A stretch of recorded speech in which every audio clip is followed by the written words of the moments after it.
Hey everyone, it's Badass Guy 69 here.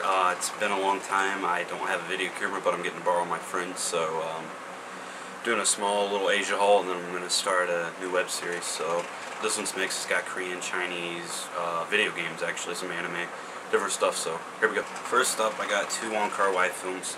He's a really renowned Chinese director, and I actually haven't got to see any of his stuff except for the two that I have. So I'm honored that I finally got to start seeing his films. First up, we got his 1994 film, Ashes of Time. This film was lost in, like, financial crisis and all that, and they found their film in some kind of, like, a vault kind of thing, and they had to repiece it together because it was in pieces. It's Ashes of Time. Like I said, it's 1994 Wushao art house film. They repieced it together. So, it was really beautifully shot, and it's a really great film. Up next, we got his 1990 drama film known as Days of Being Wild. It's really simple, but it's a really great, well-done film, and it's very depressing. I mean, the main character is really a drag, but not in a cliche way or anything. He's just it's just the way he is. He's really depressed because he doesn't know who his real mom is, and he does not like his adoptive mom at all, as or does she like him. So yeah. It's a good pickup. Days of Being Wild. Okay, up next we got two PS3 games that I got. They're both exclusive for the PS3 and they're Sega releases. Yakuza 3 and Yakuza 4. 3 tells the final chapter in Kiryu's life. He's a retired Yakuza member and he's got to defend his orphanage, and there's a mix-up with gangs and money and power and typical Yakuza stuff, but told in game format, and it's really good. It really draws you into the story. The fourth one is doesn't really focus on Kiryu too much. It's like these four men, Saejima, Akiyama, my favorite guy, and I can't even remember his name, and Kiryu. You play as all four of them, and they all switch and meet up, kind of in like a Tarantino kind of piecing the story together way. They're both really good. Don't know which one I like better, but it's Yakuza 3 and 4 for the PlayStation 3. Up next, I've shown one off before, I think, but since I got the sequel, I'm going to show them off again. Got the Chinese version of it, man. I think it's the 2-disc Hong Kong DVD. I'm not for sure. Really good film. Amazing. Ooh. Wilson Yip film about the biopic of Yip Man, who was Bruce Lee's martial arts teacher. I did not get the Chinese one, but came out to America, both of them. Ip Man 2. As everyone knows, I reviewed it, and it's hard to decide, but it might be my favorite. This tells Donnie Yen going into Hong Kong and his bouts of trying to start a Wing Chun school there in Hong Kong. Really great pickup. It's the only other Chinese DVD I own, but it's Derek Yi's Shinjuku Incident. 2010 dramatic thriller film starring Jackie Chan and Daniel Wu. Naoku Takanaka, really good Japanese actor. It's a really great film about Chinese immigration in Japan. Really moving performance from Jackie Chan. He's pretty crazy in this film, not like in a sense of like he's mentally crazy, but he's suffering from depression and the loss of the one he loved, and it's about corruption, greed, power, money, that sort of thing. Really well done film, Shinjuku Incident. Another one that got fortunate enough to come out to America, it's The Man from Nowhere, starring popular model actor Won Bin and the little Kim Se-ron, very good upcoming child actress. This is a really great moving film. The packaging is awesome. You got one of the Korean posters with the American title over it, and then you got one of his character posters, same back, but then you open it up and you get an actual miniature Korean poster of Won Bin, and the disc is kind of like art house-ish. Then you got your scene selection with Won. Really great film. Best-selling film in South Korea last year, 2010. And it honestly deserves it. Nominated for Best Film of the Year at the Blue Dragon Awards. It didn't win it. Secret Reunion took its place, but all great films, so you should definitely check Men from Nowhere out if you haven't yet. Great film. Up next, another great film that came to America, also nominated for Best Picture last year at the Blue Dragon Awards. Ji Woon's I Saw the Devil.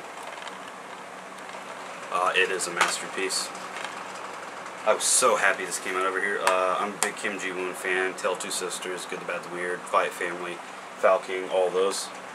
Really great revenge, twisted flick. It says it's the unrated, but there's like 3 or 4 cuts, and they're all different. I've heard the German cut's the longest, with most of the deleted scenes being in it. This mainly takes out that I noticed.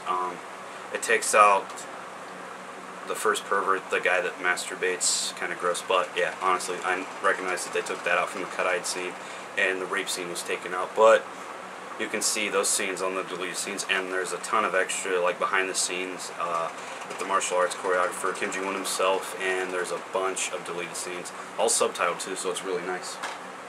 Up next, the film that did win Best Picture of the Year at the 31st Blue Dragon Awards. I think it's 31st. Secret Reunion. Also, this is my first Korean Blu-ray, like from Korea, and it's pretty awesome. Stars Kang Dong-won and one of my favorite actors, Song Kang-ho.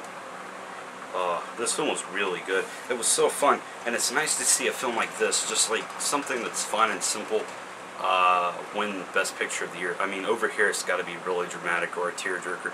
This has its dramatic moments, but overall it's a really fun kind of buddy cop-esque film, even though, I mean, they're not both cops.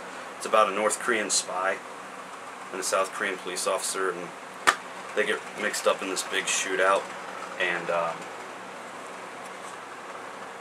6 years later, because Song Kang-ho's thrown off the force and Kang Dong-won's disbanded by the North Korean spies, they somehow meet up in a fight that Song Kang-ho gets in, and then it's funny, they both pretend not to know each other so they can have dirt on each other, and Song Kang-ho asks Kang Dong-won to work for him, so they live in the same apartment. It's really crazy and really funny, but it's a really great, well put together film. It's definitely worth picking up if you can import it. It cost me about 40 bucks on Blu-ray, but I honestly thought it was worth it. Up next, my other Blu-ray I have. Just started collecting Blu-rays, so I don't know. They're okay. Anyway, up next is the great Kaiju Classics, Gamera 1 and 2. This is from the Heisei era, so these are directed by, and the third one was directed by Shusaku Kaneko. He's really, really good. I butchered Japanese names, but I really love these, and another film I wanted to see from him is called God's Left Hand, Devil's Right Hand, I think. Looks really good. He's went on to do some pretty cool horror films and stuff. Actually, this guy started off in the porn industry, so see where he came today. Yeah, it's the Great Gamera. Really cool. It's like Godzilla's counterpart. Up next, Kinji Kamiyama's. I don't know where this falls in terms of shows he's made, but he's the guy that made Ghost in the Standalone Complex. This is Eden of the East. The whole series from Funimation, who releases everything over here. But it's a really great flick. It's on 2 discs, and you got, I think, I don't know how many episodes. 6 on the first one, and 7 on the other one? I don't know. I can't remember how many episodes it is, but it's really great. It's a really, really, really fun show. I loved every minute of it. I paid suggested retail for it, so it cost me about 55 bucks, which is kind of stupid. I couldn't wait to just order it for a lot cheaper. You can get it for about 30 complete on Amazon, and it's totally worth that. Yeah. But you get these guys called the Selazo, and they it's like 12 people that get phones throughout the world, and they have all these crazy powers. They can call in whatever they want. They have to change the world in a significant way by spending all this money. It's not really hard to explain. It's just, there's a lot that happens in such a little amount of time. Man, I suck with Japanese names. I'm not even going to say it. It's the guy that made Digimon World movies. Yeah. So this is his newest film, 2009 film, I think 2009 or 10, called Summer Wars. It's really, really good. Yeah, it's about like cybernetic wars and crap, Osworld, and then you get the real world. Really good, and they have all their little avatars and stuff. It's really cool, and Funimation seems to be doing a lot of really great stuff nowadays. And you get these little packed-in cards, like, I don't know what they are, but it's got some of the avatars that the characters of the family have in the movie, and it's really cool. There's my favorite one that the little boy has. Yeah, really cool. It's a really fun movie. It won Japanese Oscar, I think, or whatever it is. Sorry, I don't keep up on Japanese stuff too much, but I need to look into it. But yeah, this is a great, great film. It cost me about $20 paying for it at Best Buy, and it came out to Walmart, the exact same one. I don't know if it's first press, that's why I got the cards, but you can get this at Walmart for about 13 bucks, so it's totally worth picking it up, in my opinion. Got Ryo-Sung-won, if you guys don't know who he is, another Korean director. He just won Best Director at the 2010 Director's Cut Awards in South Korea for his movie The Unjust, which he adapted. And this is his second film after Die Bad, called No Blood, No Tears. Jung Jae-young, really, really great actor in this film. He's a complete dickhead, but it's a really great film. If you don't know who he is, he's played in G-Love, Castaway on the Moon. Those are his two most known movies. Really great film. It's kind of hard to watch if you're, well, if you got any, I guess, you got any nerves about you. I mean, it's really hard on women and stuff, but overall it's a really great, great film. And it's definitely one of his most underrated.